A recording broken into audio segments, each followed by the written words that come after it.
Hello, everybody. So, as all of us are getting awakened and we're trying to find our mission, but also we are trying to find our past as well. But the very important question that came through today from my spirit team was that the question is not what or who I was in the past. The question is how I served people or souls, or how I served my purpose in my past incarnations.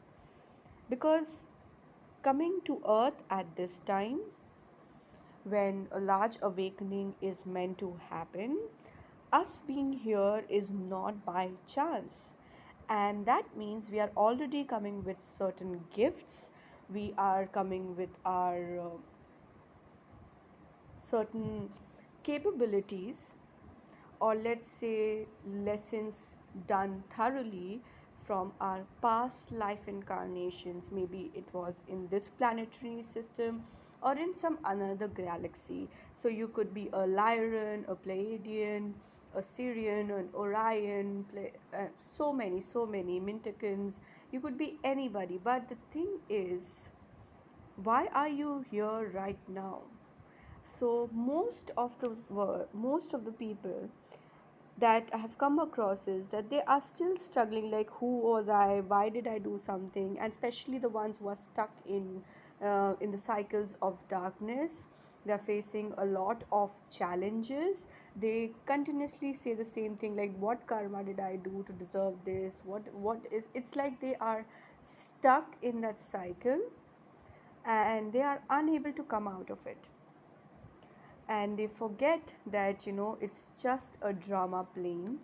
And as we volunteered here, it was not supposed, obviously it wasn't supposed to be like we'll come and it'll be all gaga for us here and all happiness and joy. We came here to experience the darkness that others on this planetary system have been experiencing for centuries, thousands and thousands of centuries. This is nothing like 10, 20 centuries of data collective energy collected.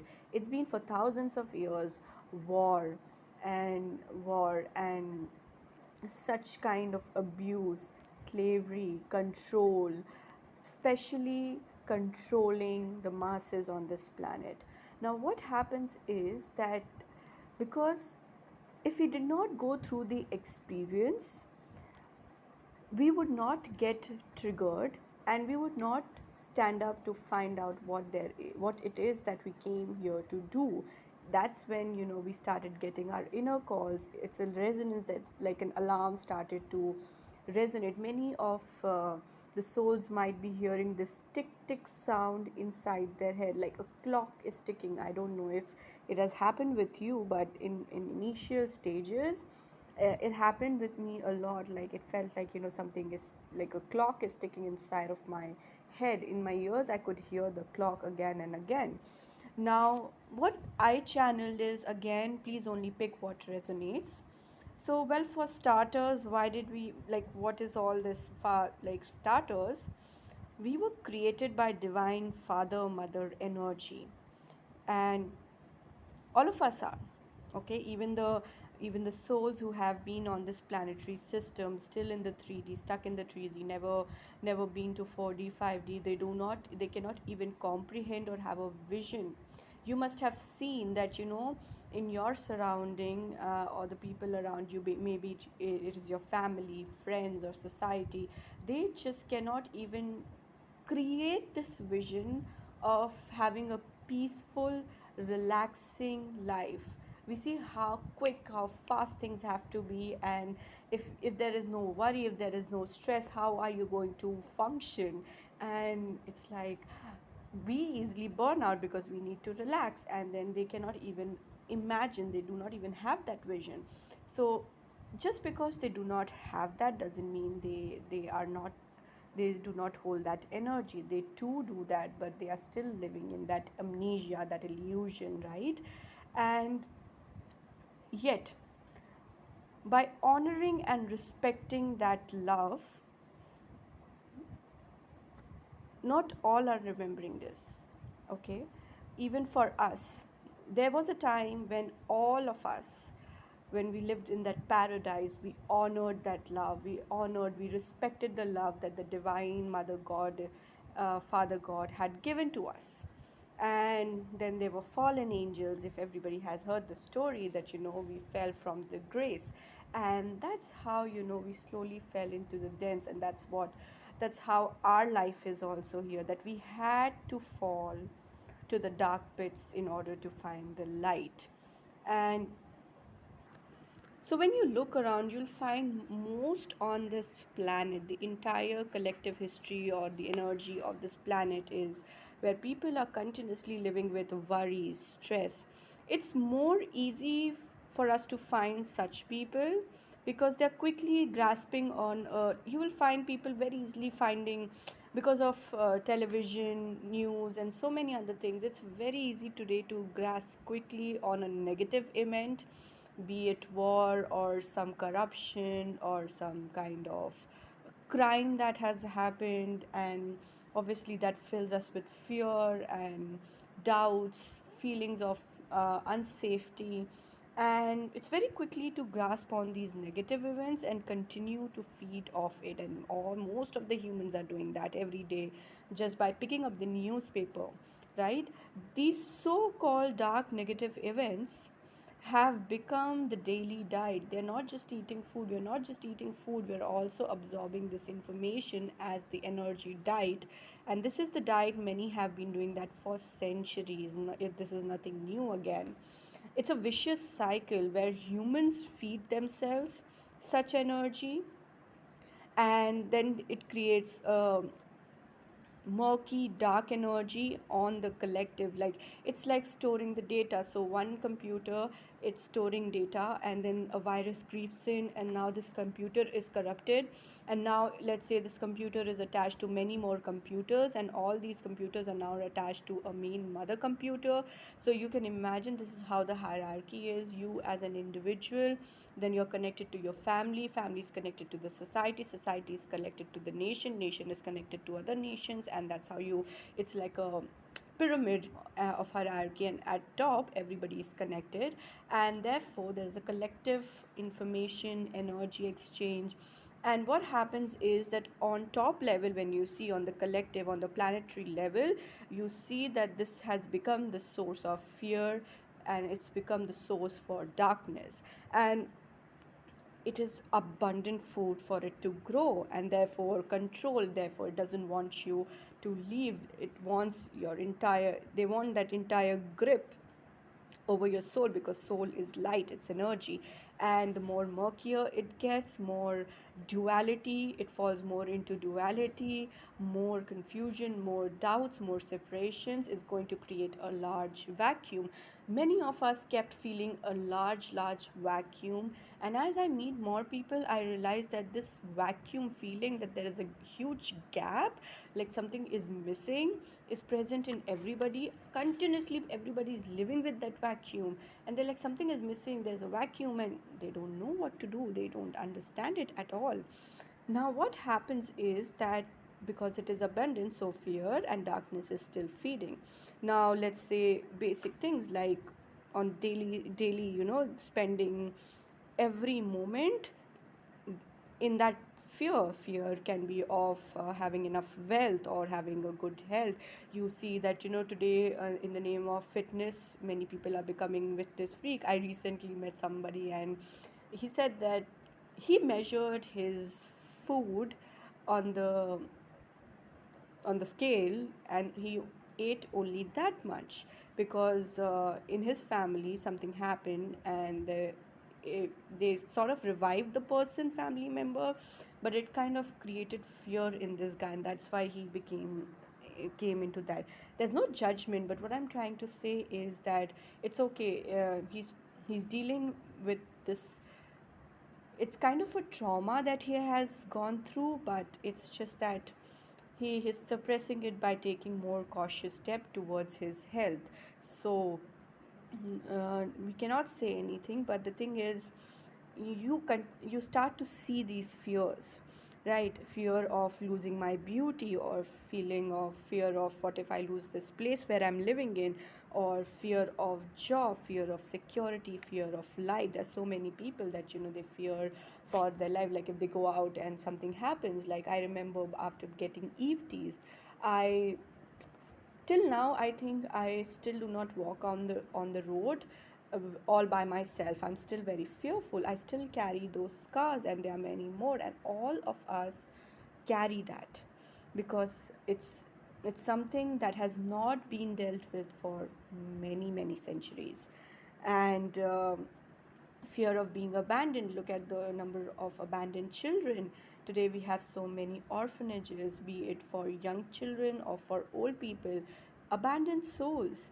And they are growing in number. That means there is some really big fault in our society, and all we are told is victims of abuse.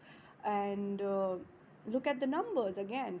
And when you look at it, it's like, oh, they are the victims, and they are told to don't talk, don't speak, and just they want to put it under the rug. So what's going to happen? The society thinks that it's their problem, and it was something to do with their own karma. That's why they are suffering. What they do not realize is that it is the problem of all of us, and we collectively need to work on it to solve. Just by one person standing up and doing the work, that's not the time anymore. Everybody has to put in their collective effort to awaken that light within.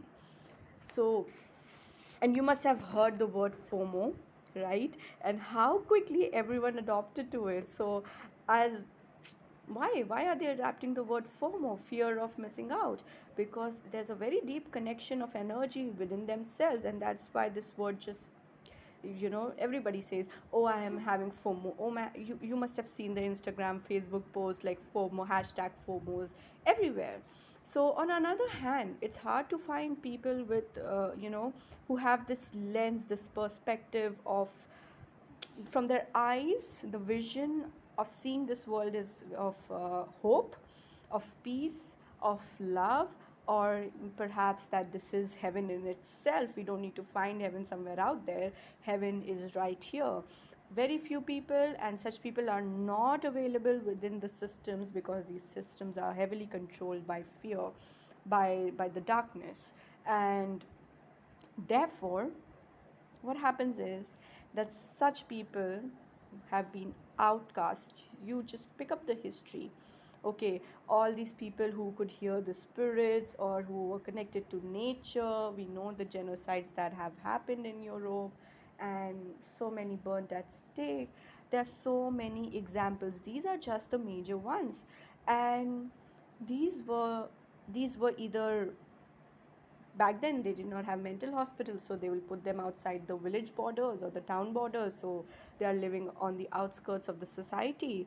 And then just few centuries back, the mental hospitals came in, and then they were put there. The biggest example is, if you look at the story of Duke of Edinburgh's mother's story, Princess, I'm forgetting her name, and she said that she was a channeler, I believe, because she was able to channel messages from Jesus. She started seeing Jesus, and back then, obviously, they thought that she's going crazy, and that too, it was a very huge stigma, and they put her in the mental hospital, and she was kind of outcasted.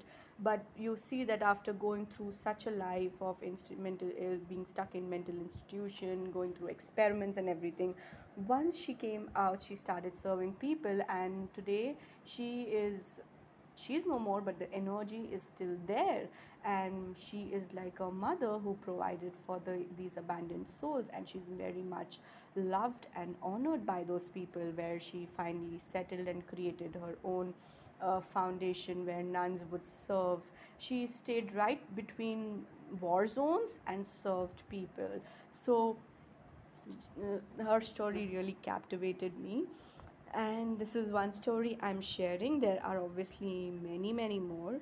So these are the mad ones, the crazy ones, best to be put away, because if somebody ends up believing them, then the system, the society is going to have a crack, and now we are seeing the cracks.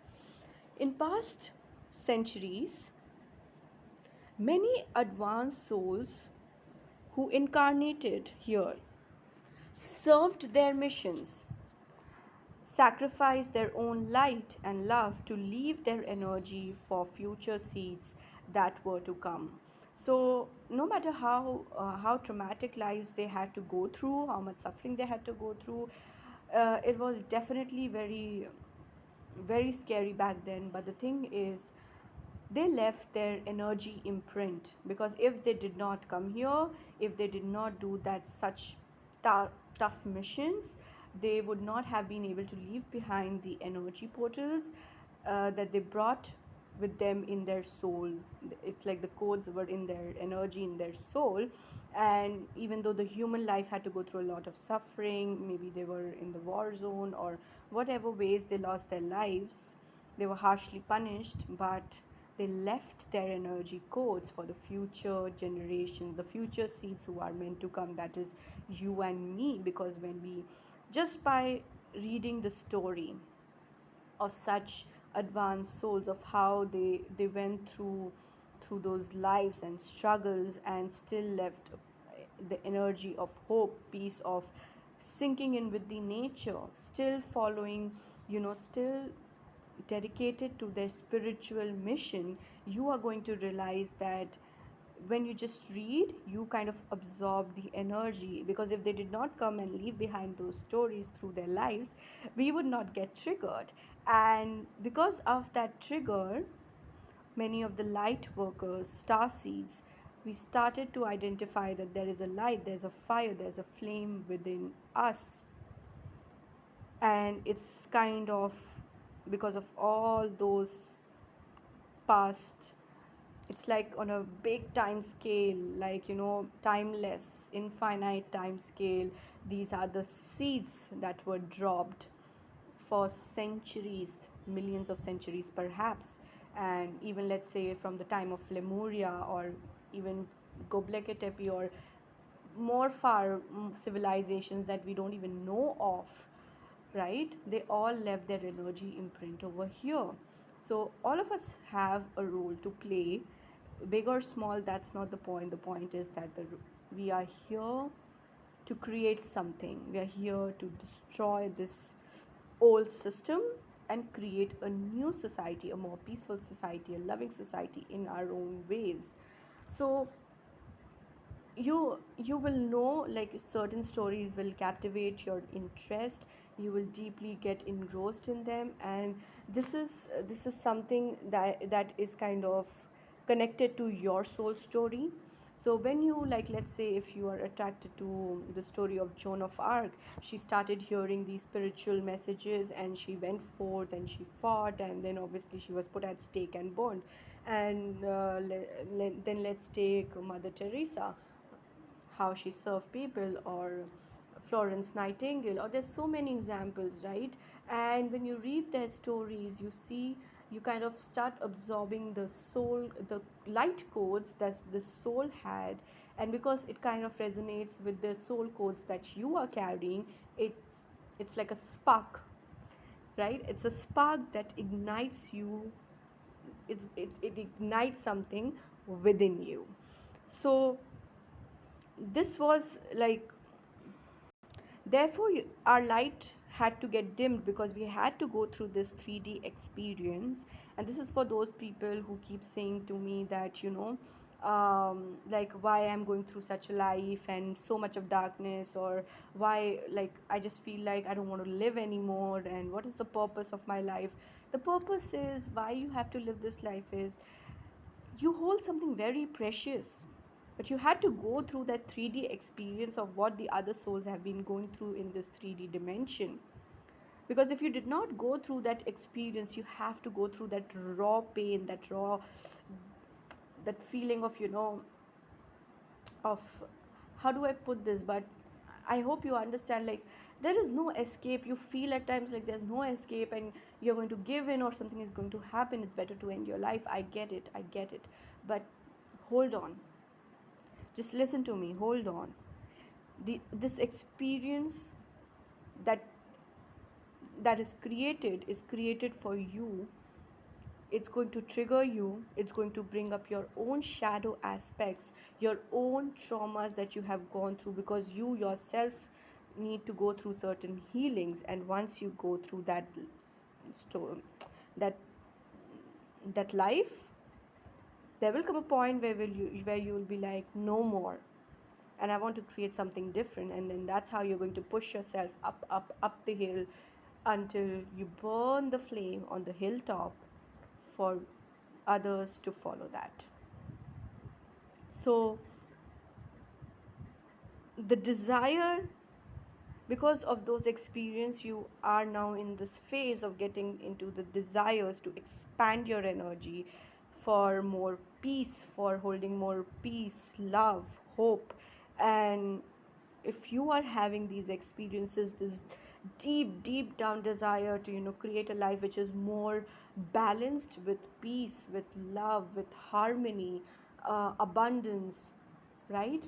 Then it is not by chance, it's who you are meant to be. I hope this helps you. Lots of love and light. Take care.